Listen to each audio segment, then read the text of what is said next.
Well, good morning. Happy Tuesday. Taking a live look outside right now, downtown Denver at Ball Arena. Dark and early, and yes, you're seeing that number right, sitting at 14 degrees. This morning, it is a chilly start to your day, but at least those winds are not sticking around. Thanks for joining us. I'm Corey Rose. And I'm Jordan Chavez. Good morning, everybody, and happy New Year's Eve. That's the day to break out the layers, the thick ones, too. Oh, yeah. Let's get a check of that forecast now with Keely Chalmers in for Chris Bianchi this morning. Keely, happy New Year's Eve. Yeah, happy New Year's Eve. It is going to be a chilly one, like you said, so bundle up if you head out this evening to celebrate. Start the day off quite chilly, 14 degrees at DIA, but the winds, hey, they are light out of the south, right around 9 miles per hour. Let's check out those current temperatures. We're looking mainly in the teens and 20s across the plains, single digits teens in the high country this morning. Today, lots of sunshine. We have high pressure settling in. That storm system that brought us those winds moving off to the east.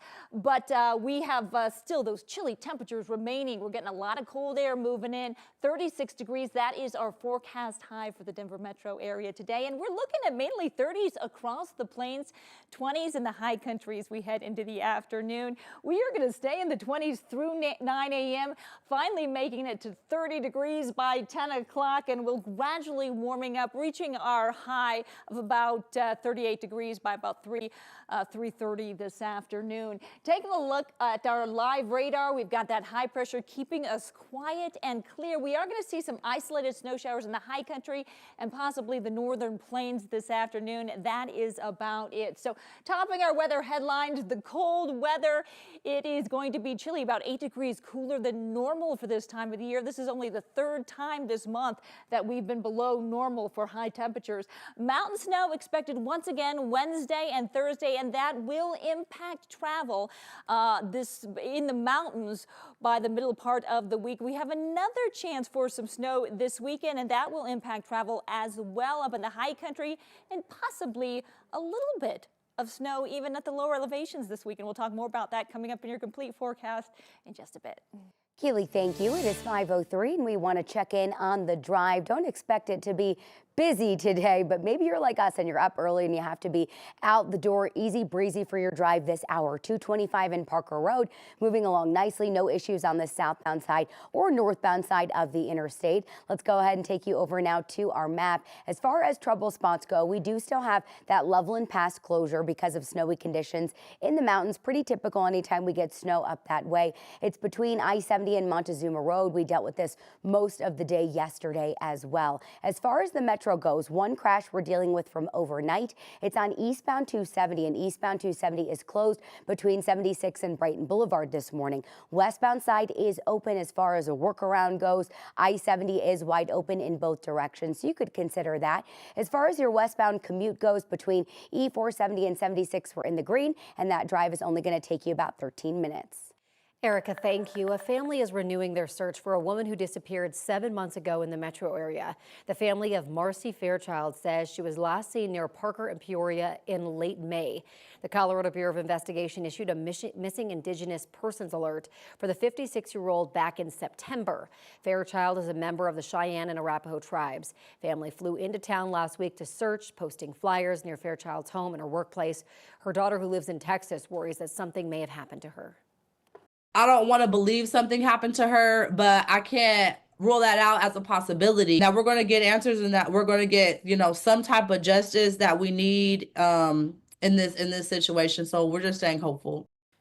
Denver police say there are no new developments in this case. Detectives say they have spoken with several people who were in contact with Fairchild in the days she was last seen, and they are continuing to investigate. A man and woman considered persons of interest in a missing persons case in El Paso County and a murder in Park County have been arrested in Mississippi.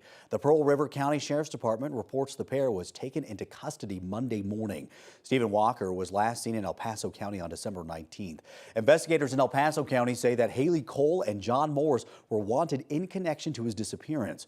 9 News also confirmed that these two suspects are being named persons of interest in another case where a man was found dead in a home in Park County on Christmas Eve. A man from Colorado is set to appear in court later this week after police say he attacked a TV reporter. The alleged attack happened on December 18th in Grand Junction. Police say Patrick Egan followed KKCO reporter Jerome Alex's car for 40 miles. Court documents say at one point Egan pulled up next to Alex's car while they were at a stoplight. Egan reportedly asked Alex if he was an American citizen and then said, quote, "This is Trump's America now. I am a Marine. I took an oath to protect this country from people like you," unquote. Alex made it to the TV station, but when he got out of his car, police say Egan tackled him and began to choke him. Co-workers ran out to help and police arrested Egan. The 39-year-old has a court hearing on Thursday to learn what, if any, charges prosecutors have filed against him. The parents of a baby abandoned on a median of a busy street now face misdemeanor charges. The DA in Colorado's 17th Judicial District formally charged 33-year-old Christina Thurman and 41-year-old Jarvis Sims with child abuse and reckless endangerment. Sims was also charged with violating a protection order. They were arrested on Christmas after the baby was left in a car seat on the median of Pecos Street near Highway 36.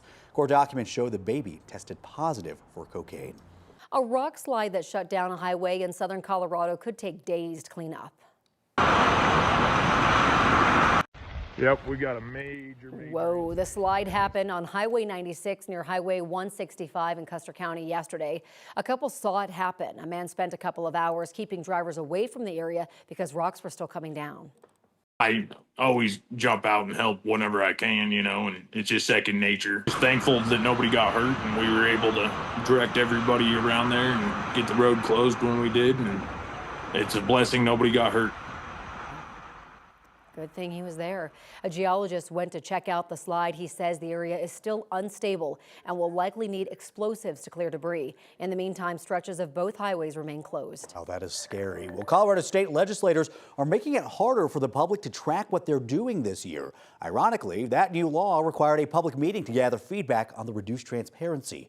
Advocates of open meetings got the word out about the meeting, offering Coloradans their annual chance to be heard about the law, blacking out legislators' communication with each other. That redefinition of what is a meeting and what is a record has, in essence, shifted the burden of responsibility for transparency from the government to the voter. One thing discussed is the fact that Colorado is one of 2 states that do not stream video of committee hearings. The people in charge of streaming the state House and Senate floor say that the cameras are already installed for remote testimony. They just need authorization to stream from them. Legislative audio for committee meetings has limitations and is making these meetings less accessible and transparent than they should be at this point in history. Maine is the other state that does not stream committee hearings.